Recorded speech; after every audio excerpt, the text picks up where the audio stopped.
Good morning, everybody. Welcome back to Thursday. I hope you have a wonderful day today. Hey, listen, today's manner is all about kind of taking care of yourself.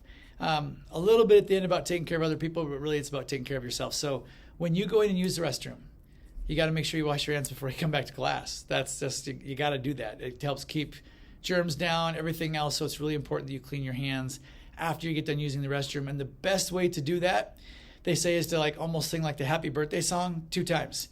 Because that's how long you need to be washing your hands to make sure you kill the germs. It can't just be put soap on, go like this, and rinse them. That's not killing any germs if you do it that way.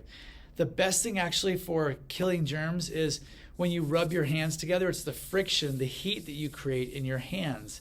So if you can kind of push your hands together a little bit harder as you wipe them, get your fingers like this in the soap, right? And do the other hand like that too in the palm. Get between your fingers so you're doing like this. Make sure you get the soap all on the back of your hands.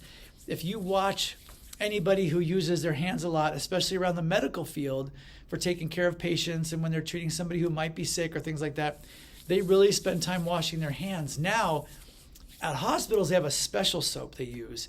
It's actually like an antiseptic soap. So it's different than the soap in our dispensers. We have an antibacterial soap. They've got a different kind of soap, and it kills germs much faster. But the soap we use is a kind of just a general antibacterial soap like you might have at home.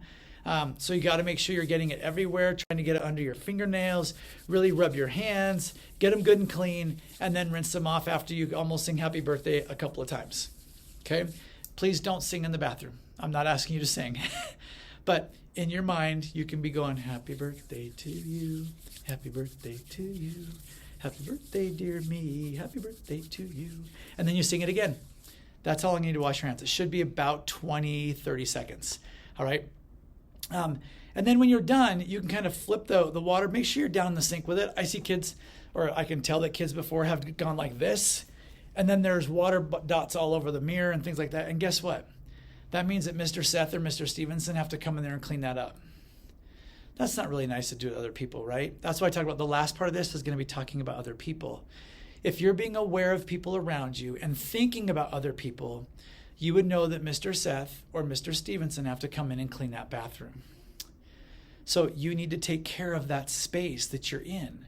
So when you get done washing your hands, you just do a little flip with your fingers like this to get some of the bigger drops of water off, but you do it down into the sink down here. Flip your fingers, and then you turn around, hit that button on the dryer, and sit there and dry your hands. And again, you just rub them. This time you can rub a little more lightly because you want the wind in them. You can hold them like this under the thing. Turn the back of your hands underneath it. Rub them some more. Rub the back of your hands and try to get them pretty dry. It may not get them all the way dry. That's okay. You're just going back to your classroom, and you can go back in, and they'll be dry probably before you get back to your class or back to your seat. But we ask you to please make sure you wash your hands of germs when you use the bathroom. Use that hand dryer in there to get them dry. And then you go back and start your learning in your classroom. And again, after using the bathroom, you also want to kind of sneak back into the room nice and quiet. So if kids are up on the carpet, you go right back up the carpet, just quietly sit down and join. If they're in their seats, then you go back and you get down in your seat, and you have to start watching to see, okay, what's the class doing? And then start to engage in the classroom and work with your other classmates and your teacher in the classroom. So that's it. Rule or manner number 6 is wash your hands of germs after using the restroom. Pretty simple, right? And make sure you're thinking about the area so you keep it clean. All right? Have an awesome day today. We'll talk to you later.